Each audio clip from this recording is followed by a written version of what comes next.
Comparison of properties हम study कर रहे हैं 3D मेटल की 4D and 5D transition metal से और इसी की क्रम में हम थर्ड नंबर पे स्टडी कर रहे हैं आज magnetic properties. So good evening everyone. इस क्लास में हम स्टडी करेंगे मैग्नेटिक प्रॉपर्टीज़। देखिए ये आपको ऑलरेडी हम डिस्कस कर ही चुके हैं कि जो इलेक्ट्रॉन है उसके दो तरह के मोशन हैं।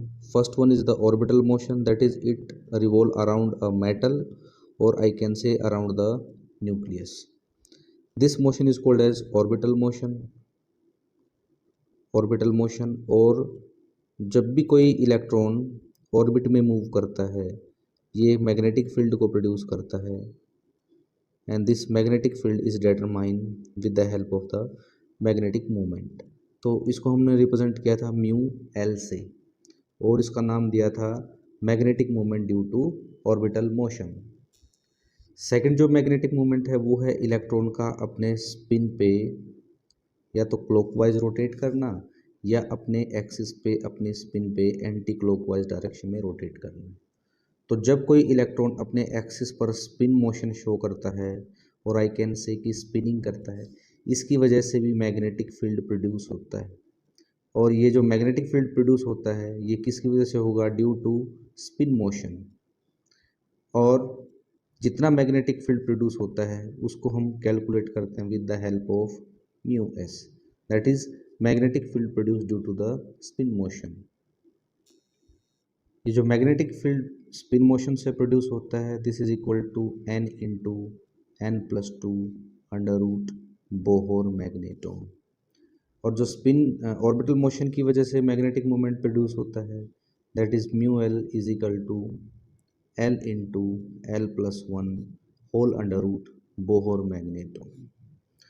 तो टोटल मैग्नेटिक मोमेंट जो प्रोड्यूस होगा that is mu total, this was equal to mu s plus mu l. दोनों को अगर हम जोड़ें the total magnetic moment produce is due to the n into n plus two plus l into l plus one whole under root Bohr magneton.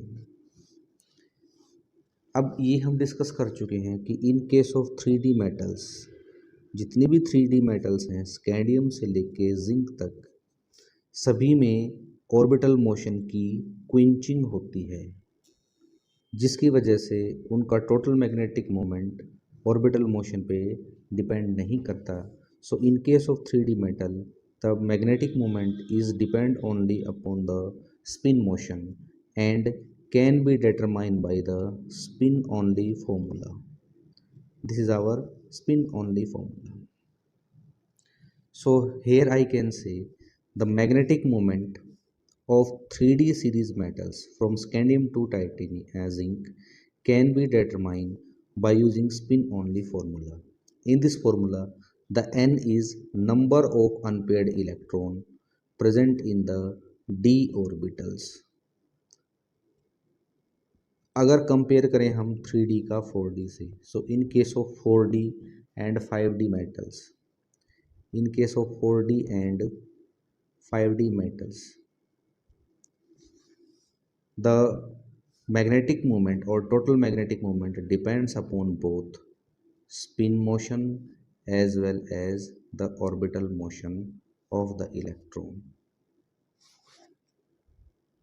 सो अभी हमने conclusion ये निकाला है कि 3D मेटल का मैग्नेटिक मोमेंट हम स्पिन ओनली फॉर्मूला से determine कर सकते हैं क्योंकि उनका मैग्नेटिक मोमेंट सिर्फ स्पिन मोशन पे डिपेंड करता है, जबकि 4D और 5D मेटल्स का जो मैग्नेटिक मोमेंट है वो स्पिन मोशन और ऑर्बिटल मोशन दोनों पे ही डिपेंड करता है।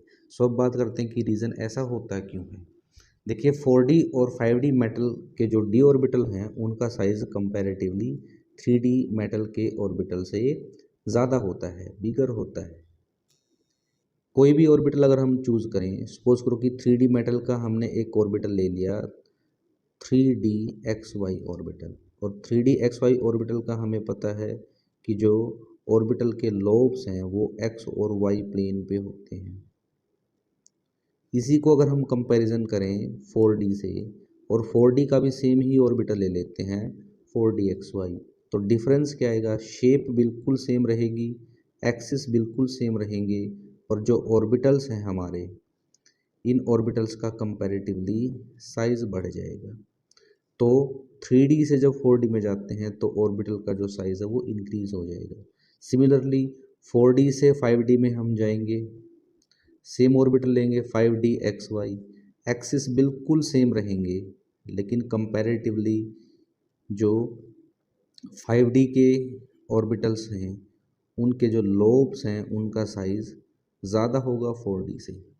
अब साइज़ ज़्यादा होने से क्या होगा कि अगर सपोज टू भी एक इलेक्ट्रॉन 3D में है, 2 इलेक्ट्रॉन, और वही उसी तरह से 2 इलेक्ट्रॉन 4D में हैं, और उसी तरह से 2 इलेक्ट्रॉन 5D में हैं, तो जैसे जैसे ऑर्बिटल का साइज़ इंक्रीज होगा, ऑर्बिटल के बीच में डिस्टेंस बढ़ जाएगा, स्पेस ज़्यादा हो जाएगा, जिसकी वजह से इलेक्ट्रॉन के बीच इंटर इलेक्ट्रॉनिक रिपल्शन डिक्रीज हो जाएगा। इंटर इलेक्ट्रॉनिक रिपल्शन डिक्रीज होने की वजह से बेसिकली जैसे जैसे साइज़ बढ़ता रहेगा, ये जो ऑर्बिटल्स हैं ये भी कंट्रीब्यूट करने लग जाएंगे, और I can say the contribution of the orbital motion increases as the size of the orbital increases।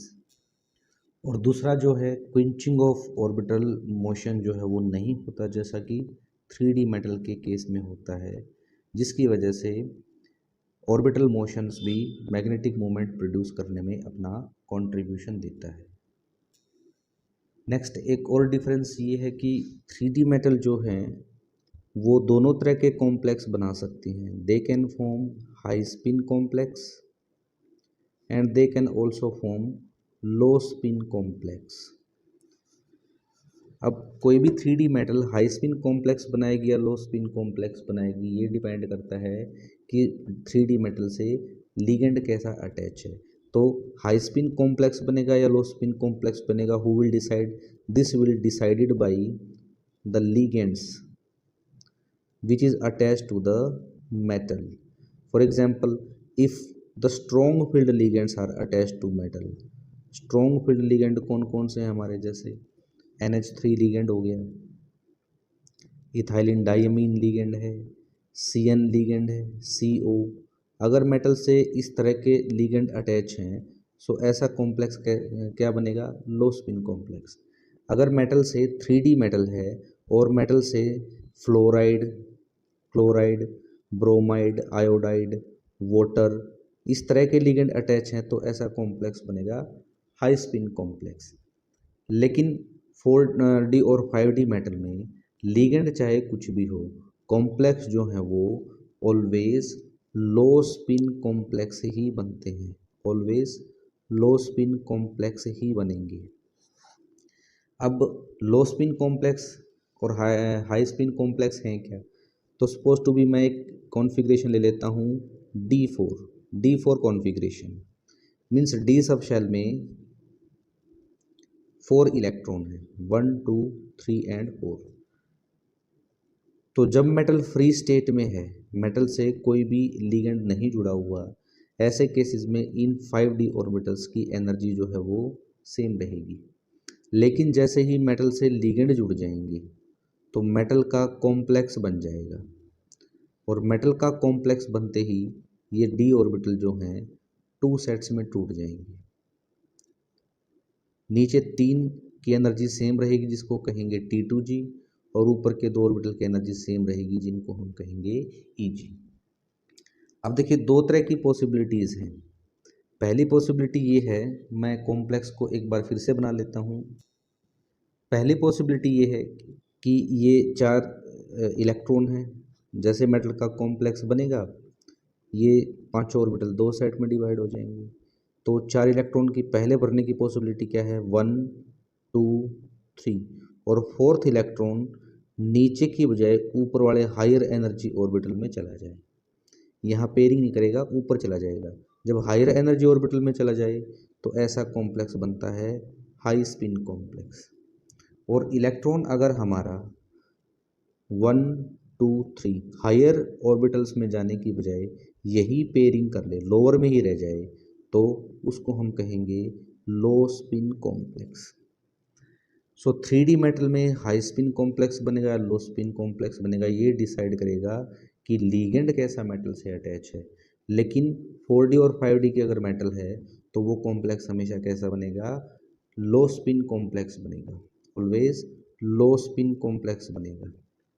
उसका रीज़न ये है कि जैसे जैसे ऑर्बिटल्स का साइज़ बढ़ता चला जाएगा, 3D से 4D, 4D से 5D में जाएंगे, ऑर्बिटल का साइज़ बढ़ेगा, इलेक्ट्रॉन के बीच रिपल्शन कम होगा, जिससे स्टेबिलिटी बढ़ेगी।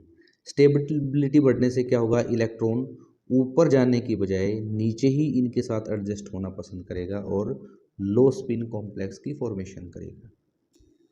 कॉम्प्लेक्स को अगर हम कंपैरिजन करें तो देखिए जो प्लेटिनम है ये हमारी 4D मेटल है, और 4D मेटल में लीगेंड चाहे कैसा ही भी हो, यहाँ पर लीगेंड जो Cl है ये कैसा है, वीक फील्ड लीगेंड है, this is weak field ligand. तो 4D मेटल या 5D मेटल हो तो उस केस में लीगेंड चाहे कुछ भी हो, it doesn't matter, complex always low spin complex. लेकिन in case of this complex आप देखिए,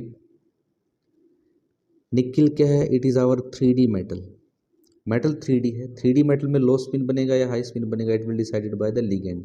लीगेंड कैसा है, वीक फील्ड लीगेंड, तो वीक फील्ड लीगेंड 3D के केस में हाई स्पिन कॉम्प्लेक्स बनाते हैं। नेक्स्ट कॉम्प्लेक्स में देखिए, निकिल क्या है, 3D मेटल, यहाँ भी निकिल है, this is also 3D metal. Second complex में Cn नेगेटिव है, Cn नेगेटिव कैसा है, स्ट्रॉन्ग फील्ड लीगेंड, तो strong field ligand 3D metal के साथ आएगा तो कॉम्प्लेक्स कैसा बनेगा, this will be a low spin complex. Second case में अगर हम देखें, 3D मेटल है लेकिन वाटर कैसा लीगेंड है, it is week field ligand.